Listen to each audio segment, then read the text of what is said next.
This program was brought to you by Organo Gold. Organo Gold is a health and wellness company that provides healthy coffees, teas, and chocolate. All one has to do is consume the available products to get all the available benefits.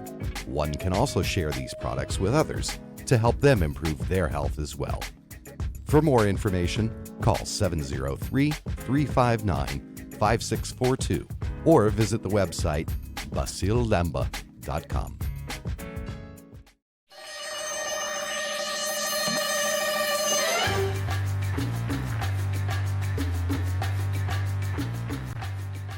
And now, Fairfax Breakfast Club with your host, Besile Lemba. Welcome to the Fairfax Breakfast Club show. My name is Besile Lemba and I will be your host.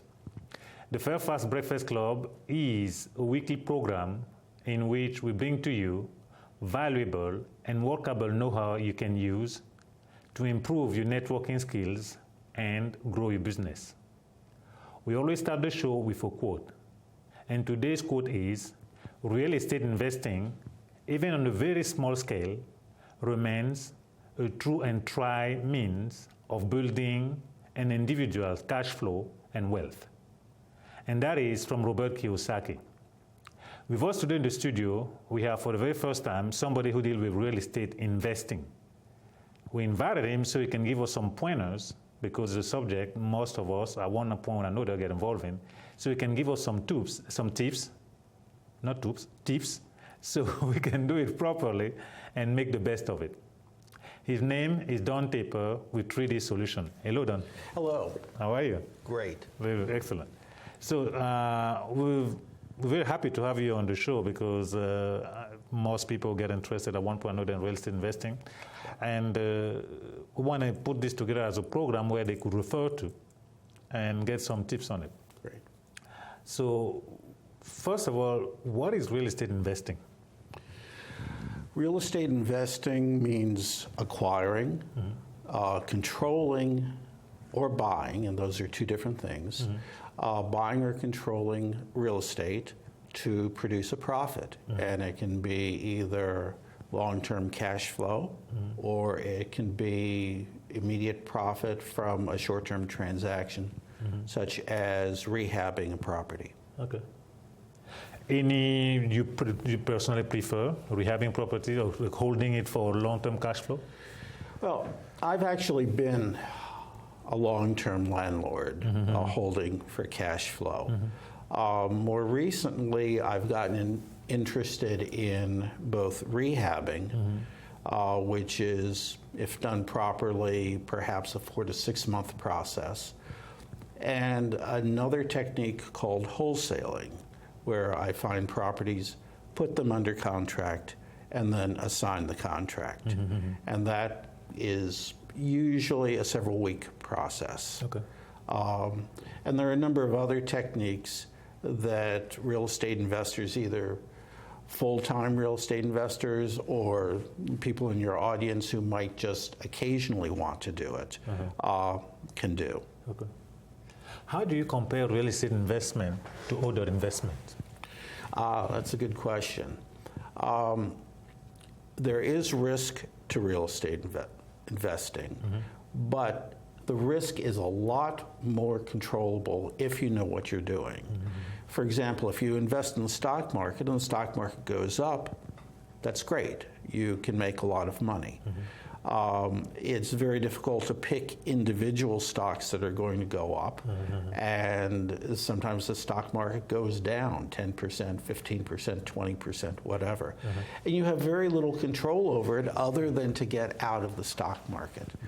With real estate investing, you can control most of the variables. You can control the price that you buy at, as opposed to stocks where there's pretty much a stated price that you're going to buy at. You can control how much money you put into the property to rehab it, if you're rehabbing it. You can identify the target market that you're going after. You can set a price You can't exceed whatever the market price is, but one strategy is coming in somewhat lower than the market price for a quick sale. So you can control all those variables, and if you do your research and you do your homework, you can really minimize your risk to a much greater degree than with most other investments out there. I got you. So, okay, well, all these variables you mentioned, that's great, but would a person who has a 9-to-5 job or busy would be able to master all that, to do a proper real estate investment then? Yes, in fact, I would guess most of the investors I meet do have a 9-to-5 job. Oh, really? Yeah. Interesting. And keep in mind, if you're buying and holding, if you're going to be a landlord, one option you've got is to hire a management company. Now that typically costs some money. It's about usually 10% of what your rental income is. But again, if you've done your numbers properly and calculated them properly and built in a management fee, and you find a good management company, then you have to devote really very little of your time to maintain it. Right. You know, you're not going to get the 3 a.m. call about the plugged up toilet, which is the bane of all landlords. That's the nightmare. Yes, right. The 3 a.m. plugged up toilet. And you don't want that. They're giving you 20 minutes to get there. Right. I know they're 30 to fix it. Yes. So you do want to minimize that, but otherwise that should be going along fairly smoothly. Other investors who use other techniques sometimes do it during their lunch hour, before work, and after work. Interesting. I've known rehabbers, and rehabbing is probably the most intense back and forth function in real estate investing. I mean, there are constant decisions to be made. There are constant people to deal with, even if you've got a general contractor. And I've known a number of very successful investors who have had full-time jobs who have done rehabs. I mean, that ranges from government workers to police officers to almost anyone.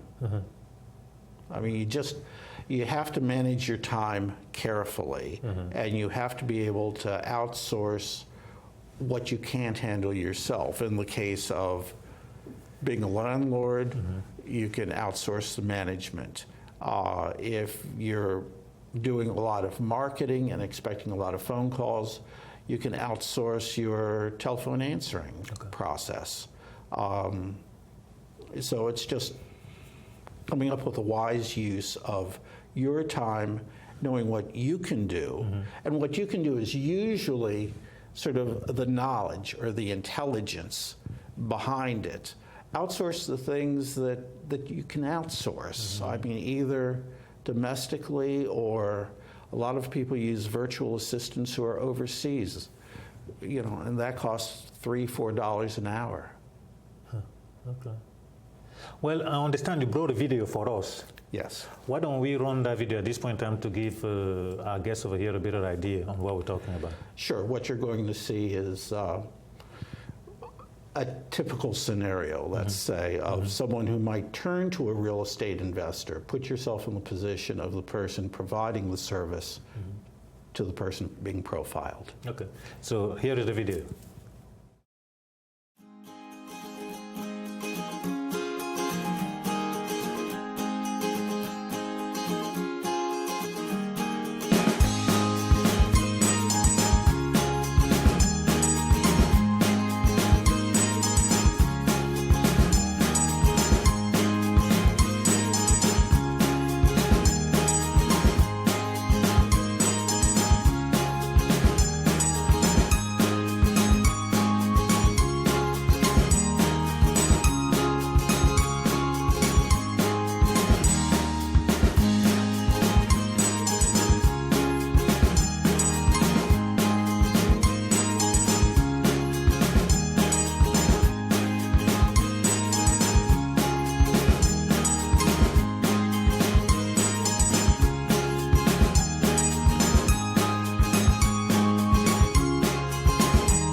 Welcome back. Okay, so now, how did you get yourself into real estate investment? I've always been interested in it, and the first couple of times I was talked out of it. Really? Oh yeah, yeah. Because They didn't want you to make the money or what? well, a lot of people will simply say it doesn't work, or they're familiar with the 3 a.m. infomercial. You know, and based on that, and some of them are pretty sleazy, though I have met people who did get their start off the 3 a.m. infomercials. But I'm not advocating that. Okay. But I got started, I guess, I was a student at George Washington University many years ago, and heard about a property. It was right on the edge of campus. It was maybe 22nd and G Street, around there. And it was a row house that was being used as a rooming house. And the person, as a rooming house. Okay, got it, okay. So he had 4 or 5 students in this one building. And he wanted to sell. And it really seemed interesting to me. I mean, I was attracted to it, got the information from him, but of course, doing my due diligence, went to a lawyer. And went to the wrong lawyer. Now, there are good lawyers who understand real estate investing, and sometimes they'll tell you, yes, proceed, or no, there are all sorts of hazards involved. Unfortunately, there are also a lot of lawyers who don't understand real estate investing, and they will just automatically say no. And I ran into one who said no. If I had gone to the right lawyer, it would have been a fabulous deal. Wow. And so, kicking myself for that, but you live and learn. I don't regret going to a lawyer. I think that anyone who's doing any investing on either side of the table should go to a lawyer. But the point is, go to one who understands what's going on and ask questions of him or her to determine that. Now, when you say he said no, did he tell you why? Yes.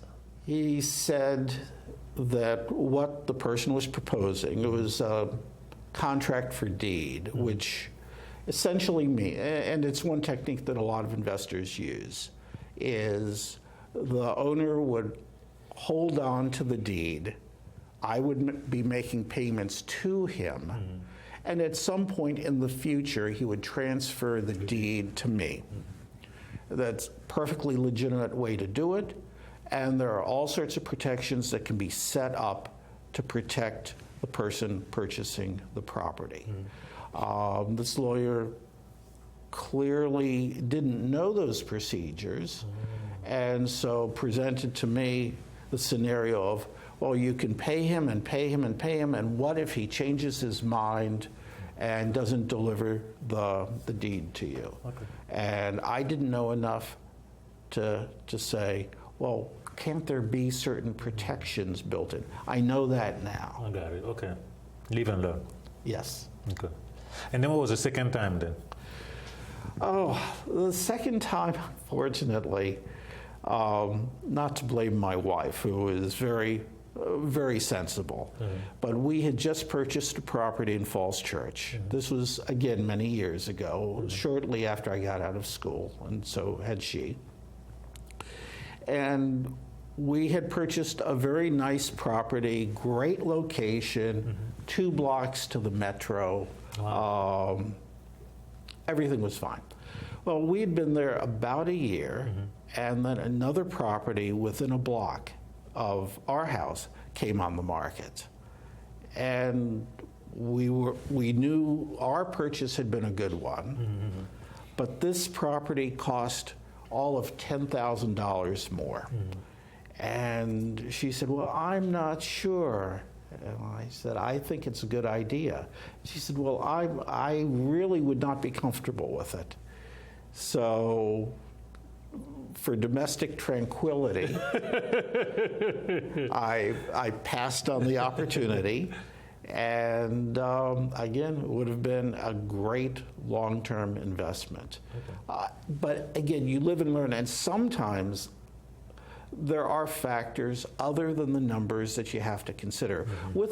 With real estate investing, I mean, it should almost always come down to the numbers. Do the numbers make sense? You don't want to get emotionally attached to a property or to a concept. Got it. But realistically, you live in the world, you have other people that you also have to answer to, and sometimes the best financial decision may not be the best one for the two of you. Gotcha. Okay. And when did you get in then, finally? I guess after those two now, you kind of like, I learned my lesson, now I'm in. Right. Well, I had been in a little bit before, because before we bought that nice Falls Church house, I'd owned some condominiums in Washington. I'd lived in one for 4 years, had moved out, rented it, bought another one, lived in that one for 2 years, rented that out, bought a third one. So I had been doing a little bit. You were practicing? Yes, right. Practicing as a landlord, and that actually overall went okay.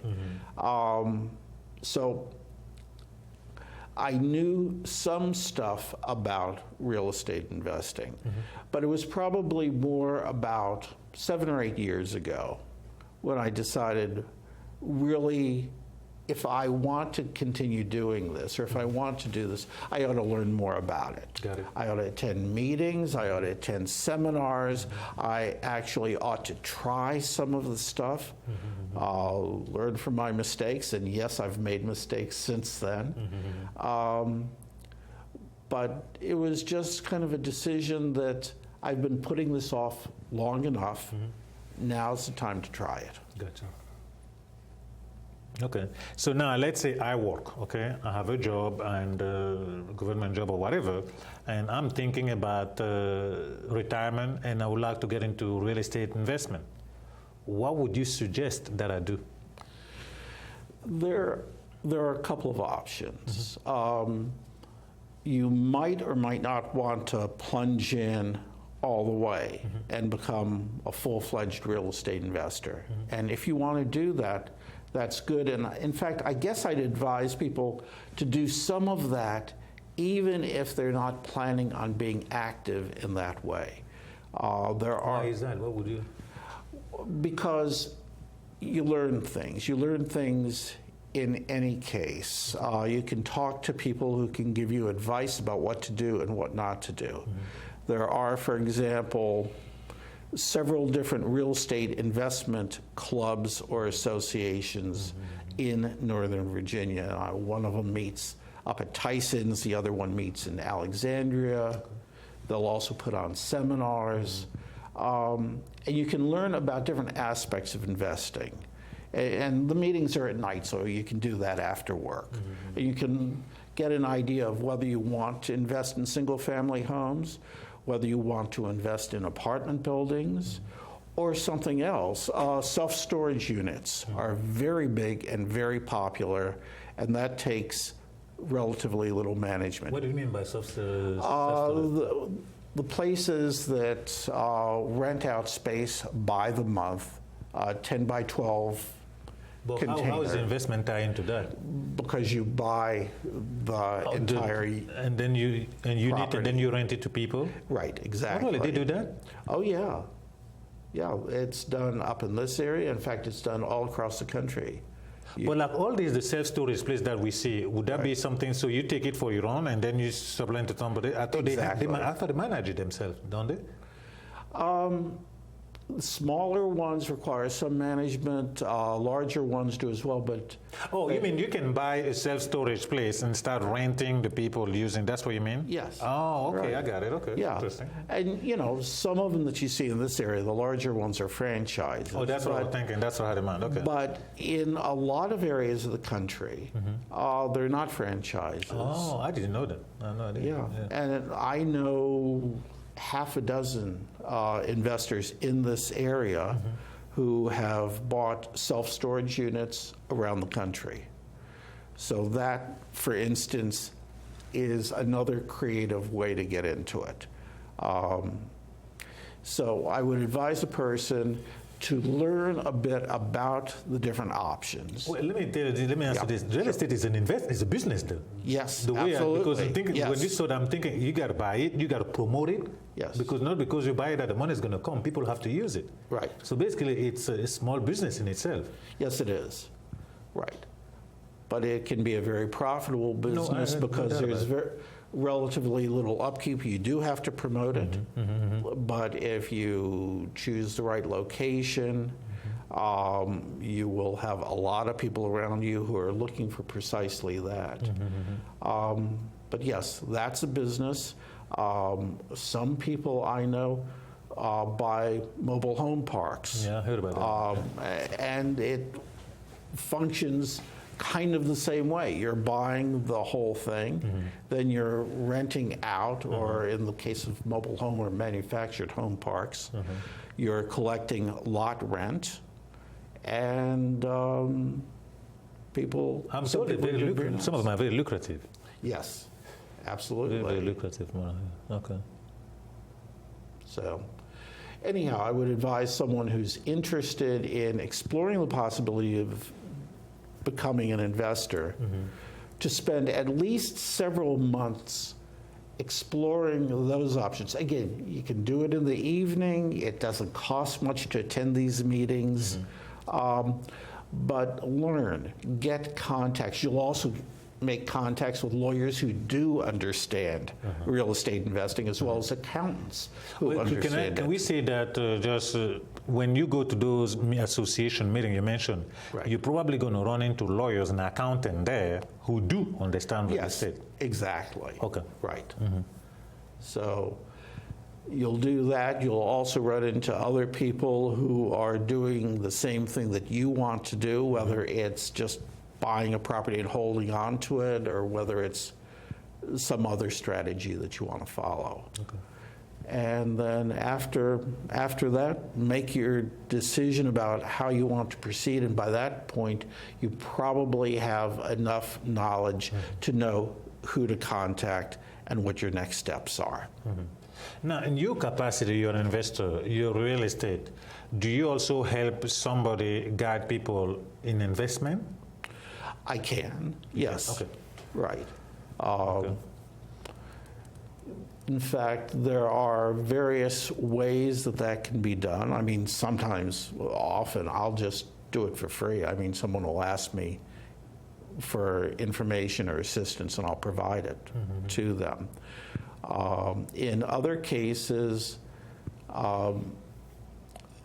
a person who doesn't want to be involved in the nitty-gritty at all can be what's called a private investor, providing so-called private money. Typically, this person will lend money to usually a rehabber at what are now sort of very attractive rates as opposed to what you could get from the bank. Oh, really? Huh? Yeah. I thought it was hard lending, that the rate was generally higher. No, well, there are two concepts. There's hard money, where you have professionals who are set up, or companies that are set up to Like Shark provide. Tank? Right. Typically, it's a 6-month loan. There might be 5 points or 5% of the loan amount at the beginning that you would pay, Okay. plus perhaps 15% annual percentage rate. There are also what's known as private lenders, and that can be a lawyer or a doctor or anyone with Cash. some funds, right, some cash, and is not happy with The bank, 2%. right, the 0.5% that he's getting from the bank, and would prefer 8 or 10%. So the person with the cash lends the money to an investor, again, typically a rehabber, and the loan is secured by a first house. trust on the property that the rehabber is working on. So if the rehabber defaults on repaying the loan, They grab the house. right. So there's a lot of, it's a whole universe. Right, exactly. Yes. But the key is education, though. Yes, You absolutely. got to learn. You can't just throw yourself into it. Right. Okay. Now we have another minute left over here. I want you to share with you're a patron of our Breakfast Club, and you come regularly. Thank you very much. Certainly. And I want you to share your experience at the Breakfast Club. Sure. How do you like the Breakfast Club? I find it fascinating. The people who are there, I mean, there's some regulars, and it's great to see them. There are some people who are new each time, and it's really good to meet them, to find out what they do. And so, I mean, there's the combination of networking with new people as well as people who I know. And in addition to that, of course, you always put on a lesson or some information on networking, which is very, very beneficial. Okay, good. Well, thank you very much. And then we have the expo coming up on November the 6th, and will be one of our exhibitors. And by the way, you can see his website right there on the screen. So feel free to contact him. He can provide you some very good information as well in real estate. If you are interested in a house or investing, I think that's the person you should go to. I want to remind you folks that we have a monthly breakfast event which we just discussed. And then November 6th, we have the expo coming up. We'll be at the Bechtel conference with about 80 to 100 exhibitors. We're expecting 300 to 400 business people. You should know that booth and sponsorships are still available. So yes, we have room for you as well. And come and join Don there, because Don will be one of our exhibitors. Yes. Our show is on Cox Communication on Tuesday at 9 p.m., Wednesday after midnight, and on Saturday at 2 o'clock. You can catch us there. I thank you very much for tuning. So I will see you next time. Have a productive day. Bye-bye.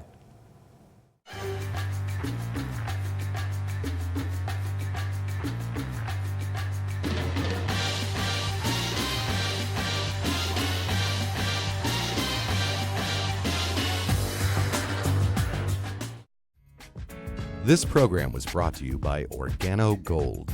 Organo Gold is a health and wellness company that provides healthy coffees, teas, and chocolate. All one has to do is consume the available products to get all the available benefits. One can also share these products with others to help them improve their health as well. For more information, call 703-359-5642 or visit the website basilelemba.com.